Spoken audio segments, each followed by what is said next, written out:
Question number 3 देखिए, इसने बोला क्वेश्चन नंबर 3 में find the fourth proportional in each of the following. First देखिए, हमें फोर्थ क्या निकालनी है, प्रोपोर्शनल निकालनी है। 3 5 21, 3 5 21। क्वेश्चन हमारा 3 5 21, ठीक है। हमें फोर्थ निकालनी है। Let fourth proportional be x, ठीक है जी। तो क्या हो जाएगा हमारा 3:5, 1 2 3 4 21:x। ऐसे आपको बना लेना है। ये लिखा होगा फोर्थ निकालना है तो let fourth proportional be x, उसके बाद आपको ऐसे बना लेना है। प्रोपोर्शनल मतलब रेशियो में चल रहा है बेसिकली। तो 3/5 इक्वल्स टू 21/x। इसको यहाँ लेके जाएंगे, ठीक है, इसको यहाँ लेके जाएंगे। समझ में आ गया। x को यहीं पे रखेंगे, 3 को नीचे लेकर आएंगे क्योंकि हमें x निकालना है। 3 7 21। सो x कितना आ गया, 5 7 35, ठीक है। तो हम लिख देंगे फोर्थ प्रोपोर्शनल कितनी हो गई, 35। इसका मतलब 3:5, 21:35, ये हो गया ऐसे हमारा, ठीक है जी। पीछे देखता हूँ आपके में आंसर कैसे दिया हुआ है, बस आप वही लिख देना।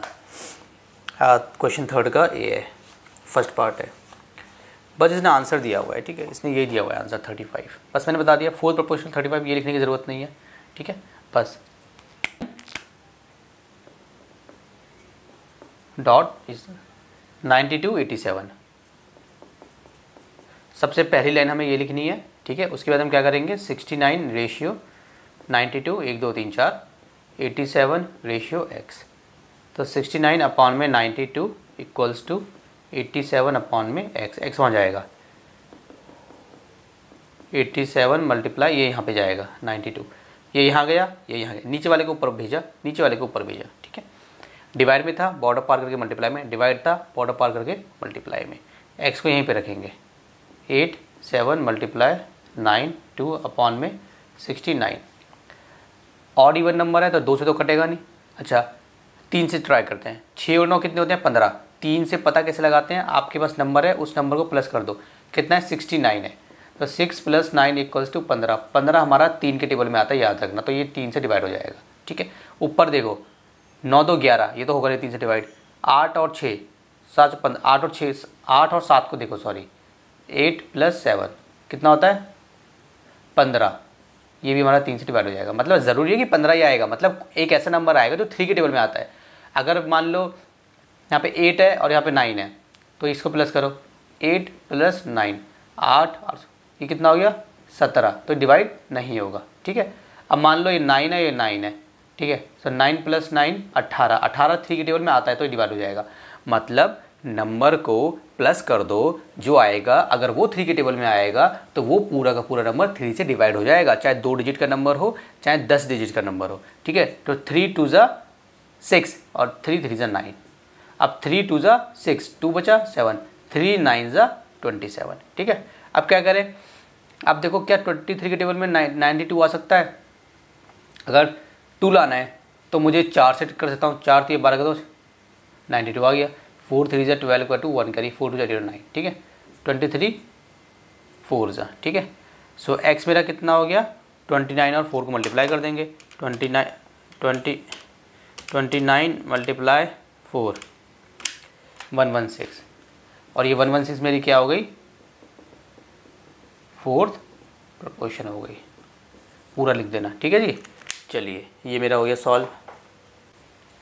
चलिए क्वेश्चन नंबर 4 देखिए। The mass of 20 meters of copper wire is इतना, ठीक है। 20 मीटर का हमारा कॉपर वायर है, फॉर एग्जांपल ये हो गया हमारा 200 मीटर का हमारा कॉपर वायर है। अरे 20 मीटर का, ये 200 कहाँ से आ गया, क्या चल रहा है मेरे माइंड में भाई। 20 मीटर का हमारा क्या है, ये कॉपर वायर है।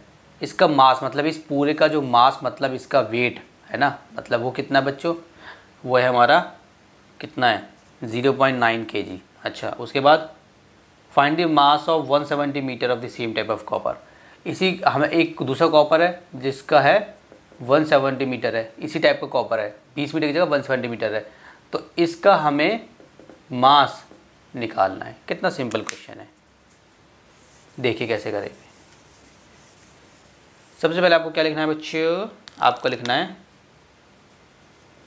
मास ऑफ 20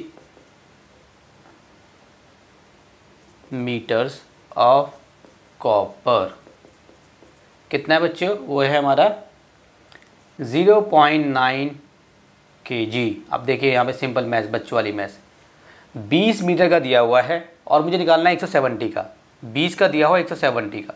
तो जब मुझे कम से ज़्यादा पे जाना होता है तो मेरा रूल ये होता है मुझे पहले इस कम से और कम पे जाना पड़ेगा, मतलब 1 पे जाना पड़ेगा, और फिर 1 से फिर मैं यहाँ पे डायरेक्ट आऊँगा।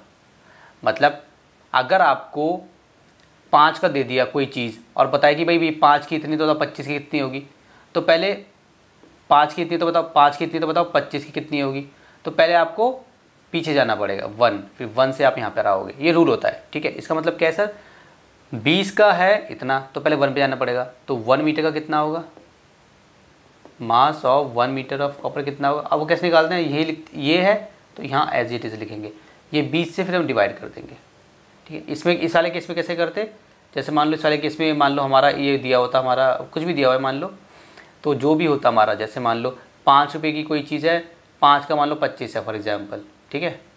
तो बताओ 50 का कितना होगा, तो पहले हम 1 पे जाएंगे, तो मतलब 1 का कितना होगा 25/5, ठीक है। समझ में आ रहा नहीं आ रहा, पता नहीं आने रहा है आपको, ठीक है। तो सिंपल 20 का दिया हुआ है हमें 0.9, हमें निकालना है, किसका निकालना है भाई, मैं तो खुद ही भूल गया, 170 का। तो देखिए पहले कम का दिया हुआ है, ज़्यादा का निकालना है, तो कम का मैं जब ऐसे नहीं निकालता जब भी मुझे ज़्यादा का निकालना होगा ना पहले मुझे 1 पे जाना पड़ेगा। अगर 1 का दिया होता तो कोई मसला नहीं था, डायरेक्ट निकाल देते। तो पीछे की तरफ जा रहे हैं ना तो डिवाइड करेंगे, मतलब डिवाइड किसे करेंगे, 20 का इतना है ना, तो जब 1 पे जाएंगे तो 20 से ही डिवाइड करेंगे। जैसे 1 पे गया तो मैंने 20 से डिवाइड करा। अब देखिए आगे हमें किसका निकालना था बच्चों, 170 का। समझ में आ रहा है, ये कितना था 0.9/20। देखो 20 का इतना है तो 1 का कितना होगा इतना। अब 170 का कितना होगा, 170 का होगा, ये पूरा लिखेंगे और मल्टीप्लाई करेंगे। भाई 5 रुपये का एक चिप्स का पैकेट है, नहीं एक मत लिखो, कुछ टॉफ़ी करते हैं, थोड़ा इजी समझाऊँ। 5 रुपये की भाई हमारी 10 टॉफ़ी हैं, टॉफ़ी। तो बताइए 10 रुपये की कितनी टॉफ़ी आएंगी, आप बोलेंगे सर 20 टॉफ़ी आएंगी। समझ में आ रहा है, आपके माइंड में बैठ गया, 5 रुपये की 10 टॉफ़ी है तो सर 10 रुपये की 20 टॉफ़ी हो गई, 5 रुपये की 10 टॉफ़ी हैं तो 10 रुपये की 20 टॉफ़ी हो गई। ऐसे कैसे हो गई, पक्की बात है। चलिए अब पता लगाते हैं। चलो ये वाला नहीं, कुछ सिंपल है जो आपको समझ में आए। 2 रुपये की अगर 4 टॉफ़ी हैं तो 4 रुपये की कितनी होंगी, 8 टॉफ़ी। ये समझ में आ रहा है आपको, 2 रुपये की 4 टॉफ़ी हैं तो 4 रुपये की होंगी हमारी 8 टॉफ़ी, ठीक है। लेकिन ये आपने दिमाग में अंदाज़ा लगा लिया, 2 रुपये की 4 आ रही हैं तो 2 रुपये की और ले लूँगा, मतलब 4 रुपये की ले लूँगा, मतलब 8 हो गई। लेकिन आप इसको मैथमेटिकली कैसे सॉल्व करते हैं, देखिए 2 रुपये की कोई चीज़ आपको दी हुई है, ये समझ लो 20 रुपये की कोई चीज़ आपको दी हुई है, आपको 4 की निकालनी, मतलब आपको 170 मतलब ज़्यादा की निकालनी, तो पहले आपको पीछे जाना पड़ेगा, पीछे मतलब 1 की निकालोगे। तो अगर 2 रुपये की 4 टॉफ़ी हैं तो 1 रुपये की कितनी हो जाएंगी टॉफ़ी, 4/2t, है ना। तो कितनी हो गई, 2 टॉफ़ी। 1 रुपये की कितनी टॉफ़ी हो गई, 2 टॉफ़ी। अब 4 रुपये की निकालनी तो कितनी हो जाएंगी, 4 से मल्टीप्लाई कर देंगे 2 टॉफ़ी को, मतलब 8 टॉफ़ी। देखो आ गया ना, तो ये हमारा रूल होता है, ठीक है। उसी के हिसाब से हम ये ऐसे क्वेश्चन को सॉल्व करते हैं। 7वीं क्लास में हो, मगर बच्चों वाली चीज़ मैंने आपको बता दी। बताओ अब इसको सॉल्व करेंगे, ये पॉइंट को हटाएंगे, पहले यहाँ पर लिखते हैं। चलो ऐसे पहले इससे इसको उड़ाते हैं, तो ये मेरा कितना हो गया 0.9/2 मल्टीप्लाई 17। इसको हटाएंगे तो 10 आएगा, नीचे ऊपर है तो नीचे आता है, और नीचे अगर नीचे कुछ है पहले से तो उसके साथ मल्टीप्लाई में आता है, ठीक है। तो अब देखिए ऊपर है मेरा 9, नीचे है मेरा 2 × 10, और यहाँ पे है मेरा 17, मतलब ये ऊपर ही हो गया 17, ठीक है। ऐसे है ना। चलिए अब क्या करें सर, अब तो कट ही नहीं रहा भाई, बहुत मुश्किल हो रहा है, मुझे भी मुश्किल लग रहा है। पॉइंट में आंसर आएगा इसका, कोई बात नहीं, निकाल देते हैं। 9 को और 17 को आप कर दीजिए मल्टीप्लाई, सिंपल है। 9 मल्टीप्लाई 17, 153 आ गया, नीचे 20 है। और ये किस में चलेगा बेटा हमारा, ये हमारा सारा केजी में चलेगा, केजी। अब इसको डिवाइड कर लेते हैं, 153 को 20 से, 21 ज़ा 20, छोटा है, तीनों लेना पड़ेगा। 25 ज़ा होता है हमारा 100, 26 ज़ा 120, 27 ज़ा, हाँ 27 ज़ा 140, ठीक है जी। 3 बचा, यहाँ 5 में से 4 गए, 1 बचा। अब सॉल्व नहीं हो रहा, पॉइंट लगाएंगे, 0 लेंगे। अब 26 ज़ा कितना होता है हमारा 120, 0, 10 बचा, पॉइंट लगा रखा है तो एक और 0 ऐड कर देंगे। 25 ज़ा 100, तो कितना आ गया मेरा 7.65 kg। ये मेरा आंसर हो गया। चलिए क्वेश्चन नंबर 5 देखिए, इसमें क्या बोला है इसने, अ पिक्चर 22 सेंटीमीटर लॉन्ग, एक पिक्चर है जो अ पिक्चर 32 सेंटीमीटर लॉन्ग, मुझे पता नहीं आज क्या हो रहा है। एक पिक्चर है जो 32 सेंटीमीटर लॉन्ग है, 12 सेंटीमीटर वाइड है, इज़ टू बी एनलार्ज्ड, उसको बड़ा करना है, so that its length will become 56 centimetre. What will be the width of the enlarged picture. देखिए जी, length of a picture 32 centimetre, wide मतलब width of a picture 12 centimetre. यहाँ लगाइए 80 क्यू अकॉर्डिंग टू क्वेश्चन। इसको रेशियो में समझ लीजिए, ये 32 जो पहले लिखा है वो पहले 32 रेशियो 12 है 4, ठीक है। कितना बन जाएगा बच्चों ये 56, रेशियो कितनी होगी x, मतलब विड्थ कितनी होगी x मान लें, x मान लेंगे। What will be the width of enlarge picture, है ना, ये हो गया। यहाँ पे आप लिख सकते हो let width of enlarged picture be x। Picture की स्पेलिंग सही लिखता हूँ, बच्चे बोलोगे आता नहीं है सर को,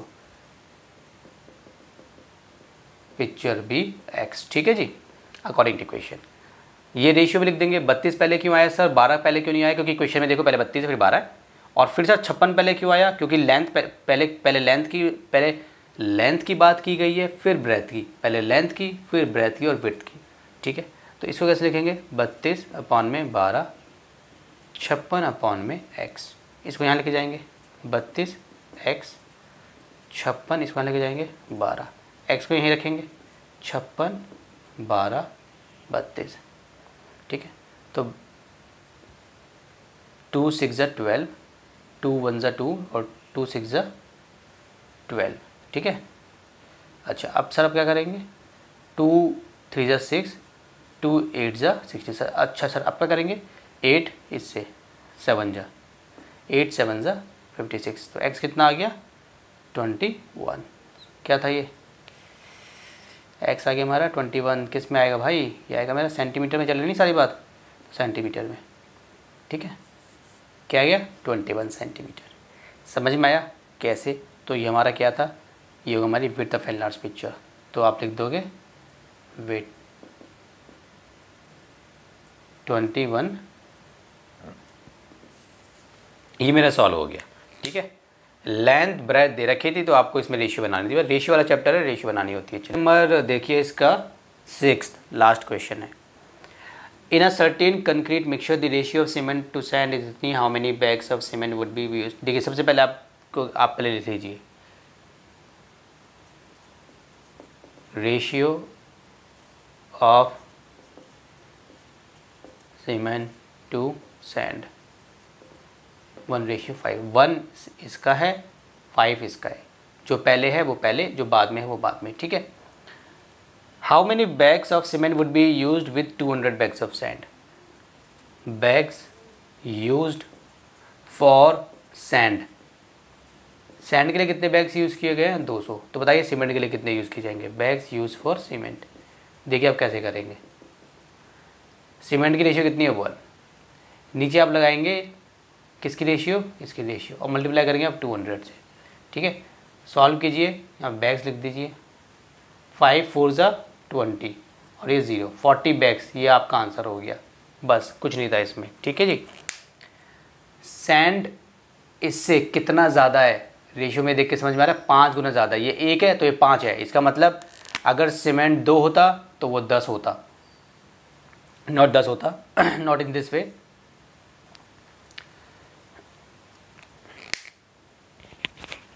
चलिए